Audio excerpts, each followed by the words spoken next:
continuing our what we started a few months ago, where we get a separate presentation to educate the board on the amazing things that ESD does. We have a special presentation from Paul Tronalone. He's our VP for Planning and Policy in Western New York. And the spotlight presentation will be an overview of Buffalo and the Western New York regional projects. And as you know, we've been approving a lot of different projects and programs for various parts of Buffalo. And I knew for a downstater like me, I wanted to learn more about it. And Paul has an ambitious goal to achieve, because the last three, the I Love New York presentation, the broadband presentation, and the Winter Games presentations that we got last meeting were all terrific. And so the bar is high, Paul, and the floor is yours. Thank you, Chairman, and good morning, directors. I'm just going to check you can see the screen, okay? You can see the slides? Yes. Okay, terrific. Well, thank you for this opportunity about telling you a little bit about what we're working on in Western New York and Buffalo. Whenever I give a talk like this about our efforts up here on the other side of the state, I always start with this diagram. If there's one thing I'd like to leave you all with today, is that our work in Buffalo and Western New York has involved a host of projects that were selected through a lens, as Hope just mentioned, of sustainable economic development. Now, this framework evolved over some of our first regional strategic plans several years ago, and it has really become a core of our approach in Western New York and the state as a whole. Now, you've probably seen it all involves what we call the four pillars: implementing enabler strategies that weave and apply across every economic sector. These involve placemaking or implementing projects that are done in a manner that engenders smart growth, such as dense, compact development patterns, innovation of entrepreneurship, whether it implies startups, modernization, or even small business startup, workforce development, or providing the training and know-how to fill needed positions, all with a particular focus on our most underserved communities and populations. Now, we apply these efforts to what we call tradable sectors or industries that are poised for growth and opportunity. In Western New York, the major ones involve tourism, advanced manufacturing, and health and life sciences, but can also include others. So we develop and invest in projects and programs here that try to meet as many of these items as possible. So let's walk through each one of these areas. And since we're a development agency, let's start and spend a little time on smart growth, or how our projects contribute to making great places in Western New York. Now, through 5 rounds of ESD's Better Buffalo Fund, we've awarded over $33 million to over 50 projects citywide that are revitalizing Buffalo's commercial district and its transit corridors.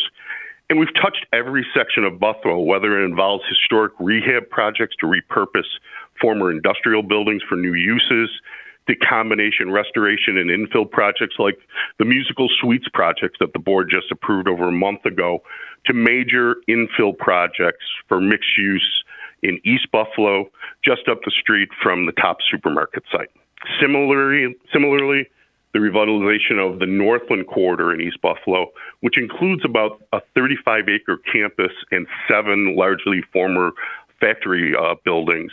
We're rehabbing this into a campus for workforce training and R&D that's attracting private companies, and doing so through the creation of a new gathering place and a point of pride for that neighborhood. Placemaking is also occurring in less traditional places, like on our local waterways through the Buffalo Blueway project. It's a $10 million project to create a network of access points for kayaks and canoes that is increasing recreation and tourism. If you go and look at the Buffalo River today in the summer, you'll see almost a backup of kayaks and canoes waiting to pass through the river. It's playing off of our investment on the Buffalo Outer Harbor and other major waterfront investments like Canal Side that's implemented through our subsidiary, the Erie Canal Harbor Development Corporation.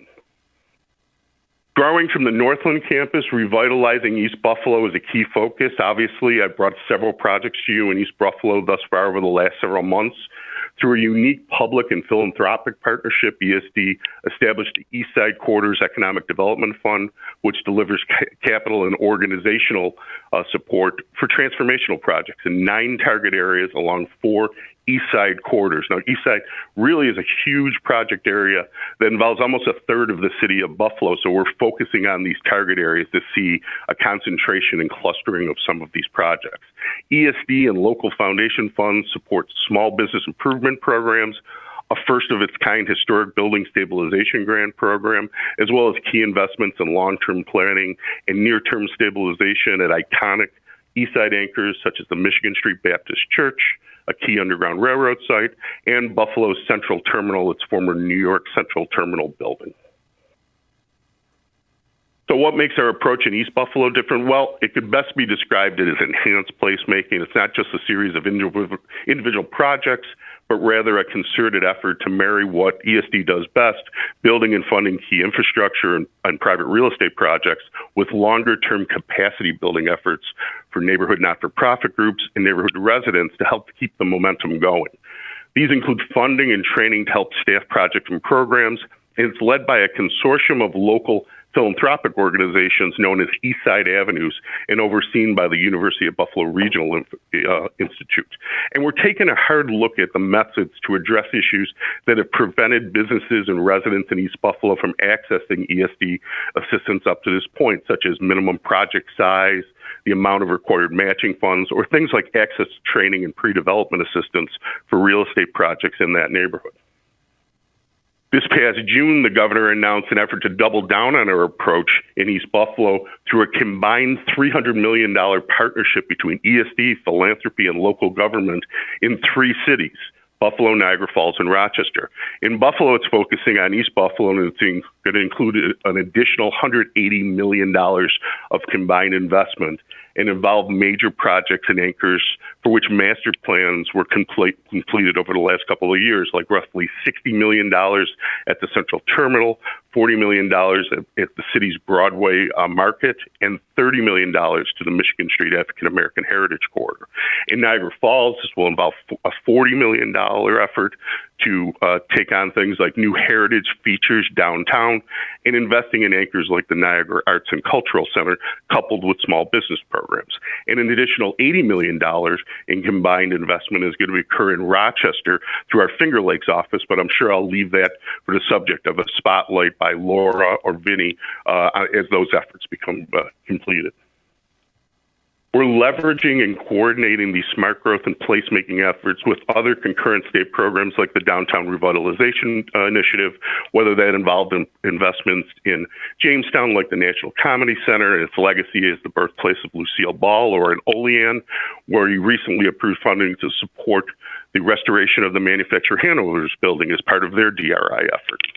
In addition, as part of our Western New York efforts, ESD created what we call a Smart Growth Community Fund that provides $2 million awards to smaller communities that were not successful in securing a DRI grant to help implement projects to support placemaking, such as restoring the historic Hollywood Theater in Gowanda or a downtown Main Street in Lancaster that was removed during urban renewal efforts. In North Tonawanda, they actually leveraged their success in this program and graduated to be awarded a full DRI award this past year. We continue to invest in building the ecosystem here for startups and entrepreneurship. Obviously, ESD's signature initiative in this area was the 43 North competition, which we funded as a founding member. And after a pause during the pandemic, it is back, awarding projects to new business ventures and attracting venture capital, now totaling over 50 winning startups and over $300 million in venture capital funding. But it also involves less publicized efforts that are no less important, like the Olean Business Incubator, which helps support local and diverse entrepreneurs and creates a comprehensive network of entrepreneurial support. And we continue to try to support small business and entrepreneurship in our underserved areas like East Buffalo. In June, the directors approved a new round of our East Side Commercial District program, which now provides grants of up to $100,000 for capital improvements to small business. And this past fall, you approved a new small business working capital grant program that will be administered by our partners at the Local Initiative Support Corporation, or LISC, which will be rolled out over the next couple of weeks and provide grants of $5,000 to $50,000 to small businesses to assist in operating expenses in a target area around the site of the top supermarket attack. Moving on to workforce efforts, Since opening in 2018, our centerpiece of our training strategy in Western New York, the Northland Workforce Training Center, continues to grow its footprint, its student body and partnership, and is moving forward to close the skills gap in advanced manufacturing careers. It now has an enrollment of over 300, has a graduation rate that is 50% higher than the national average for community college, and has already placed more than 500 people in positions across the region.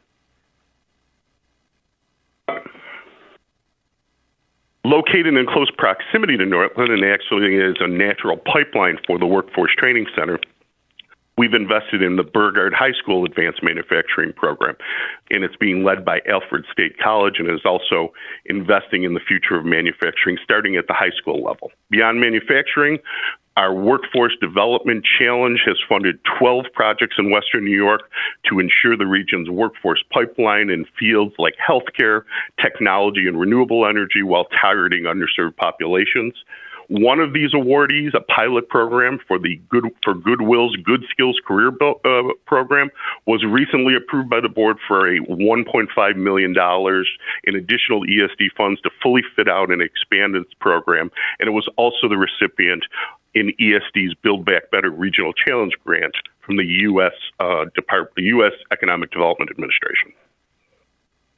Moving on to tradable sectors, starting with tourism in Niagara Falls, construction is now fully complete on our almost $50 million Parkway North project, which represents the second phase of removal of expressways along the Niagara River and Niagara Gorge Rim, totaling now 3 miles. These areas have been restored with native vegetation and a comprehensive trail system, connecting people to the waterfront and allowing for the expansion of outdoor recreation.